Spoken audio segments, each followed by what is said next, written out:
दोस्तों स्वागत है आप सभी का आपके अपने यूट्यूब चैनल इंग्लिश आनियत पर। और आज की इस वीडियो में हम डिस्कस करने वाले हैं विलियम ब्लेक के द्वारा लिखी गई एक बहुत ही खूबसूरत सी पोएम जिसका टाइटल है लंदन। दोस्तों ये पोएम लिखी गई थी 1794 में विलियम ब्लेक के एक बहुत ही famous poetic collection songs of experience में।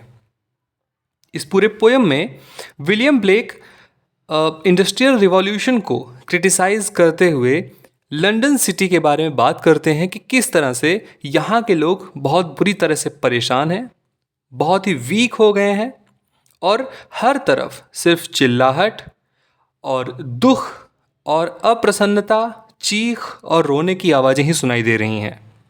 और वो ये भी बताते हैं कि ये पूरा समाज भयानक मानवता की ओर चला गया है, जिसमें इस पूरे समाज में प्रेम, प्रसन्नता, आज़ादी और स्पिरिचुअल कनेक्शन जो गॉड से होता है वो पूरी तरह से ख़त्म है। दोस्तों अगर बात करें इस पोएम के फॉर्म की तो ये पोएम डिवाइड है 4 क्वाट्रेंस में और हर एक स्टेंजा में 4 लाइन्स हैं और उन लाइनों की राइम स्कीम है ए बी ए बी। अगर बात करें इस पोएम के थीम की तो इस पोएम में थीम्स हैं the operation of urban life और urban life, childhood and corruption, ये इसके थीम्स हैं। इसमें अगर हम जो डिवाइसेस यूज़ हुई हैं उसके बारे में बात करें तो वो हैं सिज़ोरा, मेटाफर और इंजैबमेंट। तो दोस्तों ये तो थी कुछ इम्पॉर्टेंट चीज़ें जो हमको जाननी चाहिए थी। इसके अलावा अगर अभी तक आपने इस चैनल को सब्सक्राइब नहीं किया तो प्लीज़ चैनल को सब्सक्राइब कर लें और वीडियो को अपने दोस्तों के साथ ज़रूर शेयर करें। तो बिना किसी देरी के चलिए आज की अपनी हम पोएम शुरू करते हैं।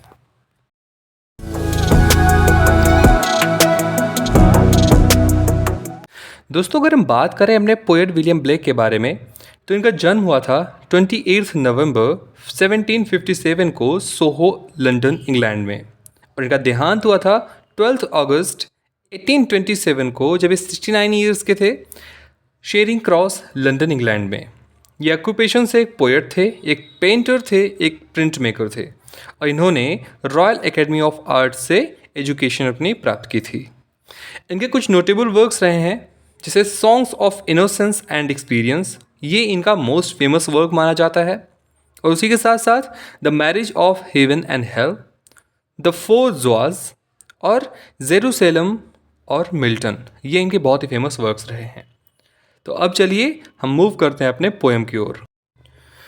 दोस्तों पोएम की शुरुआत होती है और यहाँ पर विलियम ब्लेक लिखते हैं I wander through each chartered street. I wander मतलब मैं भटक रहा हूँ, मैं घूम रहा हूँ।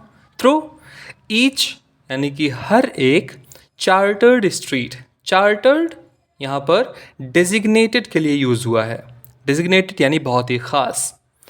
तो ऐसा इनका मानना है कि लंदन के जितने डिजिग्नेटेड स्ट्रीट्स हैं, जितने ख़ास जगह हैं, जितने ख़ास गलियां हैं, मैं उनके थ्रू घूम रहा हूँ, वहाँ पर टहल रहा हूँ। Near where the chartered Thames does flow, जहाँ पर जिसके पास में थेम्स नदी, जिसको यहाँ पर चार्टर्ड थेम्स कहा गया है यानी बहुत ही डिजिग्नेटेड रिवर माना गया है, वो भी वहाँ पर बहती है।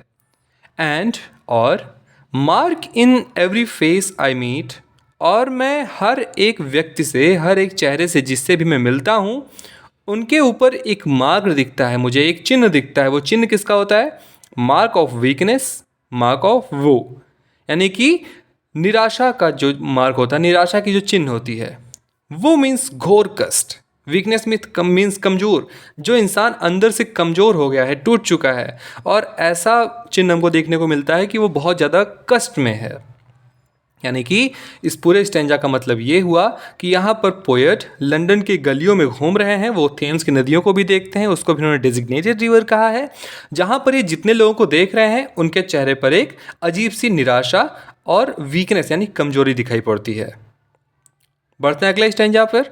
यहाँ पर वो लिखते हैं in every cry of every man, यानी कि हर एक आदमी के, हर एक ग्रोन अप पर्सन के क्राई में, चिल्लाने में या रोने में, in every infant's cry of fear, हर एक शिशु, नवजात बालक, नवजात शिशु के रोने में, जो वो भयभीत होकर के रोता है, उसमें इन एवरी वॉइस, हर एक आवाज़ में, इन एवरी बैन, और हर एक बैन में, बैन मीन्स रिस्ट्रिक्टेड एरियाज, यानी कि हर एक रिस्ट्रिक्शंस में, हर एक रोक में, इन्हें क्या दिखता है? The mind forged manacles I hear, मुझे सुनाई पड़ता है माइंड फोर्स्ड। दोस्तों, माइंड फोर्स्ड का मतलब होता है एक ऐसी स्थिति होती है माइंड फोर्स्ड, है ना? ऐसा सिचुएशन होता है जिसमें इंसान अपने आप को ऐसा समझता है कि अब मैं इससे ज़्यादा कुछ नहीं कर सकता, और अपने आप को एक बंधक की तरह, एक बंधन में रख लेता है, एक बंधक की तरह बना कर रख लेता है। उसी स्थिति को कहते हैं अपने मानसिक स्थिति को कंट्रोल करना, या फिर जिस तरह है, जो भी सिचुएशंस हैं, जितनी भी बेकार सिचुएशन है, उसकी तरह ही अपने आप को ढाल लेना, ये कहलाता है माइंड फोर्स्ड। तो इनको यही सुनाई पड़ता है कि लोग अपने आप को इस खराब स्थिति में, मैनिकल्स यहाँ पर एक शेकल्स की तरह यूज़ हुआ है, जिसको हम बेड़ी कहते हैं, है ना, जंजीर कहते हैं। यानी कि इनको यहाँ पर जितने भी लोग हैं, जितने भी शिशु हैं, जितने भी इन्फेंट्स हैं, और जितने भी लोग हैं, जितने भी परिस्थितियाँ हैं, सब कुछ इनको ऐसी लगती है कि सब लोगों ने इस बुरी स्थिति में अपने आप को जकड़ रखा है। ठीक है, पढ़ते हैं अपने थर्ड स्टेंजा पर। यहाँ पर वो लिखते हैं, आगे देखते हैं, वो जब वो लंदन की गलियों में घूम रहे होते हैं सॉरी, तो वहाँ पर उनको और भी कुछ दिखता है। उनको क्या दिखता है? How the chimney sweepers cry, किस प्रकार से जो चिमनी साफ करने वाला इंसान है, चिमनी साफ करने वाला बालक है, वो रो रहा है। Every blackening church appals. अब दोस्तों, यहाँ पर ध्यान देने वाली बात यह है कि जो चिमनी होती है, आपने देखा होगा जो बड़ी फैक्ट्रीज़ की या बड़े बिल्डिंग्स की जो चिमनियाँ होती हैं, वो बहुत ही पतली होती हैं। उन पतले से चिमनियों में जाने के लिए मोस्टली कोई व्यक्ति नहीं, कोई ग्रोन अप मैन नहीं, कोई एक बालक ही होता है जो उसकी सफाई करता है। तो एज अ चिमनी स्वीपर एक बालक होता है, ठीक है। और मोस्टली वही बालक होते हैं जो ऑर्फन्स होते हैं, जो एक प्रकार से अनाथ होते हैं।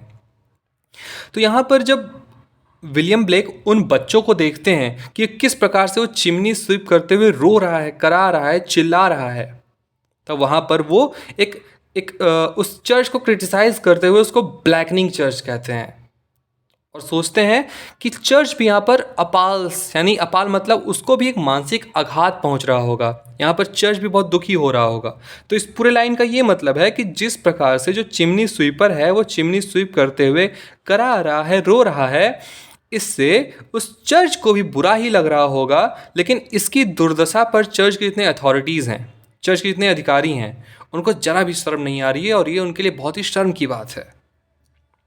एंड और द हेपलेस सोल्जर्स साई, और हेपलेस यानी कि ना उम्मीद से, ना उम्मीदी से, हेपलेस यानी होपलेस, यहाँ पर होपलेस कह सकते हैं, यानी कि ऐसा सोल्जर जिसको कोई भी उम्मीद नहीं है, वो अब बस पड़ा हुआ करा रहा है, मृत्यु के बारे में सोच करके करा रहा है, और उसका जो लहू है, उसका खून है, runs in blood down palace walls, उसका जो खून है वो पैलेस यानी उस महल के दीवारों से ऊपर से नीचे की ओर गिरती हुई दिखाई दे रही है। दोस्तों, ये सारी चीज़ें इमेजिनेशन है यहाँ पर, और इस तरह से उन्होंने इमेजिन किया है कि क्या स्थिति हो गई है इंसानों की इस इंडस्ट्रियल रिवॉल्यूशन की वजह से। हर एक व्यक्ति आपस में दुखी है, हर एक व्यक्ति करा रहा है, हर एक व्यक्ति रो रहा है।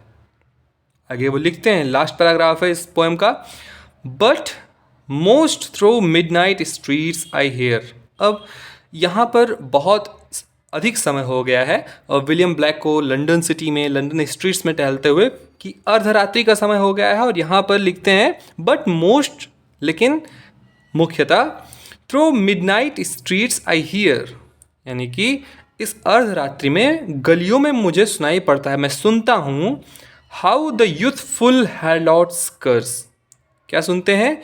जो यूथफुल यानी कि नए उम्र की, हैरलॉट्स मीन्स वैश्याएँ, प्रॉस्टिट्यूट्स, जो लड़कियां अपने कम उम्र में ही वैश्यावृत्ति के लिए मजबूर हो गई हैं, उनके कर्स को, उनके इस शाप को वो सुनते हैं गलियों में। Blasts the new born infant year, जिसकी वजह से जो उनके न्यू बॉर्न बेबीज़ हैं, उन प्रोस्टिट्यूट्स के, उन गर्ल्स के जो नए पैदा हुए बच्चे हैं, शिशु हैं, वो भी खूब तेज़ी से रो रहे हैं। एंड और blights with plagues the marriage hearse. दोस्तों ये लाइन बहुत ही अच्छे से समझने वाली है। एंड ब्लाइट्स मीन्स होता है एक प्रकार की कीड़े जो फसल में लगते हैं और फसल को बर्बाद कर देते हैं। प्लेग मतलब होता है महामारी।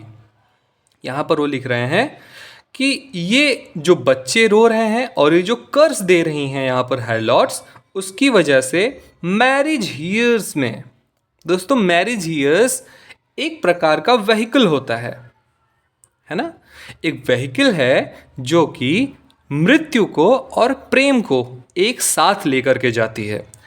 तो यहाँ पर वो लिखते हैं कि इस प्रकार से हेरलॉट उसको श्राप दे रही हैं, यानी कि उस कंडीशन को श्रापित कर रही हैं, और उसकी वजह से जो नए बच्चे पैदा हुए वो रो रहे हैं। तो ऐसा लग रहा है कि जो वो रथ है, मैरिज ईयर से जो व्हीकल है, उसमें ब्लाइट्स की वजह से प्लेग हो गया है।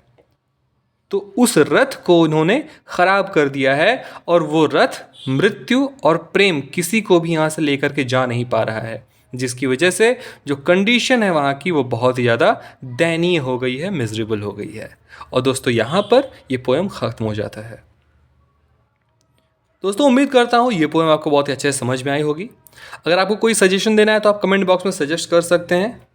मैं सारे कमेंट्स देखता हूँ और कोशिश करूँगा कि आपके जो भी सजेशंस हैं उसको अप्लाई किया जाए। दोस्तों के साथ वीडियो को ज़रूर शेयर करिए और प्लीज़ चैनल को सब्सक्राइब करिए। मिलते हैं अगले वीडियो में एक नए से टॉपिक के साथ। तब तक के लिए अपना ख्याल रखिए। धन्यवाद।